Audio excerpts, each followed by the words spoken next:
நான் உங்கள் பத்திரிகையாளர் RS கார்த்திக். இந்த வீடியோவில் நம்ம பார்க்க இருக்கிறது நம்ம வேற லெவல் சினிமா சேனலோட சினிமா விமர்சனம். இப்போ நம்ம பார்க்க இருக்கிறது இந்த வாரம் திரைக்கு வர இருக்கிற அரம்சை படத்தோட விமர்சனம்.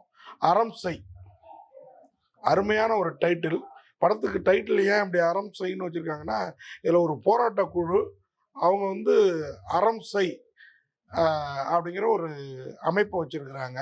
அவங்க தான் அந்த போராட்டங்களை நடத்துகிறாங்க இந்த படத்தில். யாருக்கு எதிரான போராட்டம்னா, முதல்வருக்கு, அதுவும் அமைச்சர்களுக்கு, ஆளும் தரப்புக்கு எதிரான போராட்டம்.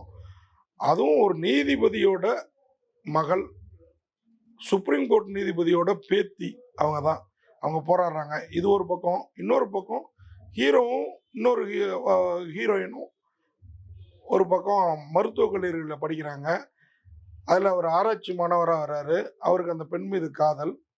மருத்துவக் கல்லூரியை ரொம்ப நாளைக்கு அப்புறம் சென்னையிலேயே போரூர் பகுதியில் அமைஞ்சிருக்கிற ஒரு மருத்துவக் கல்லூரியை ரொம்ப நாளைக்கு முன்னாடி கவர்மெண்ட் ஆக்குனாங்க. அப்புறம் திருப்பி ப்ரைவேட் ஆயிடுச்சு.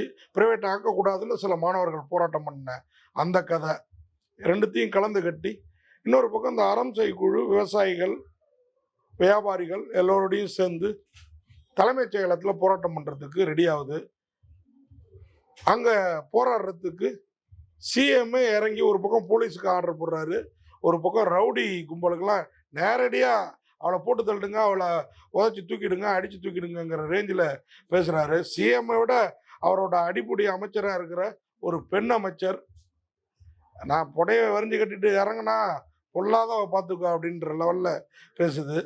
இதெல்லாம் தாண்டி அந்த அரம்சை போராட்ட குழு சேர்ந்த அந்த பெண்மணியும், அதாவது ஒரு நாயகியும், இந்த மருத்துவக் கல்லூரி உண்ணாவிரத போராட்டம் இருக்கிற இந்த நாயகரும் நாயகியும் உயிர் பிழைத்தார்களா, ஆளும் வர்க்கமா, அடியாள்கள் நிரம்பிய வர்க்கமா அப்படிங்கிறவள ஒரு கதையை எடுத்துருக்குறாங்க. இதெல்லாம் நடக்காம இல்லை, ஆனால் இவ்வளோ நேரடியாக நம்ம ஊரில் நடக்குதா அப்படின்னு கேட்டிங்கன்னா இல்லை. ஆனால் இதெல்லாம் கூட ஓகேங்க. இதை விட இந்த படத்தில் சில வசனங்கள்லாம் இந்த படத்தோட இயக்குனர் யார் அப்படின்னு நம்மளை கேட்க வச்சுது. அதில் இந்த படத்தோட இயக்குனர் தான் இந்த படத்துக்கு தயாரிப்பாளர், இந்த படத்துக்கு கதாநாயகர், இந்த படத்துக்கு ஒளிப்பதிவாளர், எல்லாமே அவர் தான். Story, screenplay, dialogue, camera and direction Balu S Vaithiyanathan அவர் தான். வேற லெவலில் யோசிச்சிருக்கிறாரு. ஆனால் யோசித்த எல்லாத்தையுமே ஒரே படத்தில் கொட்டணும்னு கொட்டியிருக்கிறாரு. அது கொஞ்சம் நம்மளை கொட்டுது அப்படிதான் சொல்லணும்.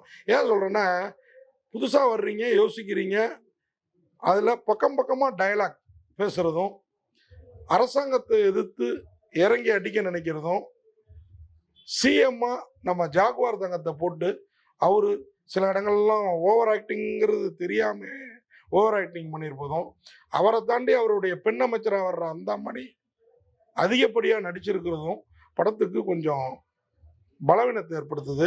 ஆனாலும் நீங்கள் சில சீன்ஸில் யதார்த்தமாக இருக்கீங்க.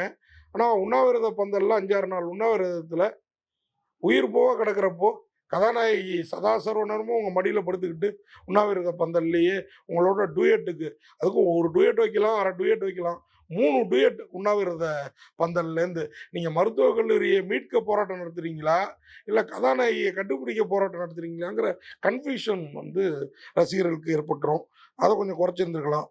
ஆனாலும் ஸ்ரீகாந்த் தேவாவோட மியூசிக்கு வச்சு தான் பார்ப்போமே பாட்டு அப்படின்னு சொல்லி வச்சுருக்கிறீங்க. அந்த விதத்தில் குறை சொல்கிறதுக்கு இல்லை. இந்த படத்தில் பாலு எஸ் வைத்தியநாதன், திலீபன்கிற அந்த புரட்சியாளர் மருத்துவக் கல்லூரி பிஜி, அதாவது எம்பிபிஎஸ் கருத்து எம்டி படிக்கிற, எம்எஸ் படிக்கிற ஒரு மாணவராக வர்றாரு. அவர் கல்லூரி தனியார் வசம் திரும்பி செல்றதை விரும்பாமல் போராடுறாரு. அவரு கூட நம்ம லொல்லு சபா ஜீவா அவரும் நண்பராக வேற லெவலில் போராடுறாரு. அஞ்சனா கிருத்தி அவங்க தான் இந்த கவர்மெண்ட் எடுத்து தலைமை செயலகத்தில் போராட்டம் பண்ணணும்னு செந்தாரகைங்கிற கேரக்டரில் வராங்க. புரட்சி பண்ணால் வெடித்து கிளம்புறாங்க. அவங்க கூட இருக்கிற சில நடிகர்கள் நமக்கு தெரிந்த முகங்கள். ஸோ அவங்களுடைய போராட்டங்கள் வேற லெவலில் இருக்குது. இந்த பக்கம் மேகலை மீனாட்சி அவங்க தான் கயல்னு இந்த டாக்டரேட் பண்ண படிக்கிற பையனோட ஜோடியாக வராங்க. அந்த பெண்மணியும் அவரும் அதிரி புதிரியாக ஆடுறதெல்லாம் ஒரு பாடலுக்கு ஓகே. 2, 3 பாடல்ங்கிறப்போ கொஞ்சம் எப்பாடா! அப்பாடாங்கிற லெவல்ல இருக்குது. அத கொஞ்சம் குறைச்சிருக்கலாம். ஆனாலும் இந்த தலைமைச் செயலகத்த எதிர்த்து போராடுற அந்த பெண் கேரக்டர் அவங்க தான் மெயின் கதாநாயகி. அவங்களுக்கு ஹீரோவே கிடையாது. அவங்களோட கேரக்டர் வந்து வேற லெவல்ல சித்தரிக்கப்பட்டிருக்கிறதுக்காக இந்த படத்தோடைய இயக்குனர் கம் ஹீரோ பாலு எஸ் வைத்தியநாதனை பாராட்டலாம். அவங்க வந்து செந்தாரகைங்கிற அந்த கேரக்டர்ல அஞ்சனா கீர்த்தி. அவங்க யாருன்னு கேட்டீங்கன்னா, நம்ம வெங்கட் பிரபுவோட படங்கள் சென்னை 28 தொடங்கி கோட் வரைக்கும் ஏதாவது ஒரு கேரக்டர் இருப்பாங்க. மாநாட்டுலலாம் வேற லெவல்ல அவங்க வந்து நடிச்சிருந்தாங்க. அவங்க தான். அவங்களுக்கு ஒரு நல்ல படம் இது. அதே நேரம் இந்த படத்துல நான் சொன்ன மாரி, "பின்னி பெடல் எடுத்து பிரிச்சு மேய போறேன்" அப்படிங்கிற ஒரு பாட்டாகட்டும், இன்னும் "வாடா வாடா வந்தியத்தேவாங்கிற" பாட்டாகட்டும், எல்லாம் பாடலா கேட்குறப்ப நல்லாயிருக்கு. மருத்துவக் கல்லூரியில மெச்சூர்டா இருக்க வேண்டிய மாணவர்கள், இப்படி அமெச்சூரா டூயட் பாடிட்டு திரியிறது, அதுவும் போராட்டம் நடக்கிறப்போ கொஞ்சம் கஷ்டமா இருந்தது. அதெல்லாம் கொஞ்சம் குறைச்சிருக்கலாம். அதே நேரம் படத்துல நீரவ் மோடி, விஜய் மல்லையா இவங்கெல்லாம் தற்கொலை பண்ணிக்கல. வங்கி அதிகாரிகள் தற்கொலை பண்ணிக்கல. கடன் வாங்கின விவசாயி மட்டும் மானத்துக்கு பயந்து தற்கொலை பண்ணிக்கிறான். அதாவது இந்த மாரி பெரிய மனுஷன்லாம் ஊழல் பண்றதுக்கு உறுதுணையா இருந்த வங்கி அதிகாரிகள் கூட தற்கொலை பண்ணிக்கல. இவங்கலாம் வெளிநாட்டுக்கு ஓடி போயிட்டாங்க அப்படிங்கிற டயலாக்லாம் பஞ்சா இருந்தது. அதே மாரி கதிர் இருக்கும் அருவா தூக்கி பிடிச்சா நெருப்பு பறக்குங்கிற டயலாக் ஆகட்டும். அப்புறம் சகாயங்கிற ஐஏஎஸ் ஆஃபீசரு ஆளும் தரப்புட்டேருந்து இவங்களுக்கு சகாயமா நடந்துக்கிற விஷயங்கள், எதையோ சொல்ல வந்திருக்கிறாங்க அப்படிங்கிறது புரியுது.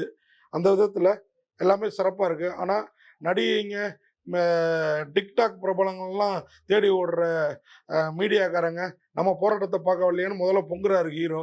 ஏன் பொங்குறாரு, எதுக்கு பொங்குறாருன்னு தெரியல. இதோ அவர் படத்தையும் நம்ம விமர்சனம் பண்றோம். அவரையும் நேத்து பேட்டி எடுத்தோம். அப்படிங்கிறப்போ மீடியாவை ஏன் தேவையில்லாம தாக்குறீங்க அப்படின்னு தோணுச்சு. இந்த மாரி சில காட்சிகள கம்மி பண்ணிட்டு, இன்னும் சொல்லப்போனா இன்ட்ரோவுக்கு முன்னாடி ஹீரோயின் அவங்களே அவங்க கொல்ல வர்ற அடியாட்கள் சிஎம் அனுப்பின அடியாட்கள்ட்டேருந்து உயிரை பாதுகாத்துக்க துப்பாக்கி எடுப்பாங்க. கிளைமாக்ஸில் நீதிபதி தாத்தா உன் பாதுகாப்புக்கு இந்த துப்பாக்கியை வச்சுக்கன்னு கொடுப்பாரு. அப்போ எனக்கு எங்கள் வழி ஆயுதம் இருந்தின வழி இல்லை, அகிம்சையான வழிம்பாங்க. என்னடா உங்கள் லாஜிக் அப்படின்னு கேட்க தோணுச்சு. மற்றபடி படத்தில் வர்ற டயலாக்லாம் அந்த லெவலில் இருக்குது. அதுமாரி இந்த நீட்ல இறந்த அனிதா அப்படிங்கிற பேரில் ஒரு பெண் போராடி உயிர் பிழைத்து எம்பிபிஎஸ் இல்லைன்னா என்ன நான் ஆம்புலன்ஸ் ஓட்டுறேன்னு அந்த சீனும் உருக்கமாக இருந்தது. இந்த மாதிரி படத்தில் நல்லதும் கெட்டதும் நிறையா இருக்குது. இந்த படத்தை தொல் திருமாவளவன் பார்த்துட்டு பாராட்டி இருக்கிறாரு. இந்த படத்தை டாக்டர் ராமதாஸ், அன்புமணி ராமதாஸ், ஏன் முதல்வர் ஸ்டாலின் இவங்களுக்கெல்லாம் போட்டு காட்டணும். அவங்களுக்கான ஒரு படம் அப்படிங்கிறது நம்மளுடைய கருத்து. ஆனால் ஸ்ரீகாந்த் தேவாவோட பாடல்களுக்கும் புரட்சி கருத்துகளுக்காகவும் இந்த படத்தை பார்க்கலாம். 3 மணி நேரம் 8 நிமிஷம் அந்த படம். கருகமரத்து பூ எடுத்துன்னு ஒரு பாட்டு, அது கூட நல்லா இருந்தது. 3 மணி நேரம் 3 மணி நேரம் 8 நிமிஷம் படத்தை பாகுபலி பார்க்கலையா, பொன்னியின் செல்வன் பார்க்கலையான்லாம் நீங்கள் கேட்கக்கூடாது. இந்தியன் 2 பார்க்கலையான்லாம். இந்த படத்தில் இருக்கிற ஆர்டிஸ்ட்டுக்கு இந்த படம் ஒரு 2 மணி நேரத்தில் செதுக்கப்பட்டு வெளியே வந்திருந்தா உண்மையாகவே இந்த அரம்சை ரசிகர்களுக்கு ஒரு நல் மருந்தா, நல் விருந்தா இருந்திருக்கும். அப்படி இல்லாம இந்த படத்தோடைய கதாநாயகர், இயக்குனர், ஒளிப்பதிவாளர் இப்படி எல்லா பொறுப்பையும் ஏற்றுக்கிட்ட இந்த பாலு எஸ் வைத்தியநாதன் அவர் வந்து கொஞ்சம், அதாவது நம்மளை நாம ரசிக்கலாம், மக்கள் எவ்வளோ ரசிப்பாங்கங்கிறத யோசிச்சிருந்தாருன்னா உண்மையாகவே இந்த அரம்சை அனைவரும் விரும்பும் திரைப்படமாக இருந்திருக்கும். அந்த ஒரு ஆதங்கத்தை மட்டும் நம்ம சொல்லி, ஆனாலும் ஒரு முறை பார்க்கலாம், ரசிக்கலாம்னு சொல்லி அரம்சை ரசிகர்களே தியேட்டருக்கு செவ்வனே சென்று இந்த படத்தை பாருங்கன்னு சொல்லி விடைபெறுறேன். நன்றி, வணக்கம்.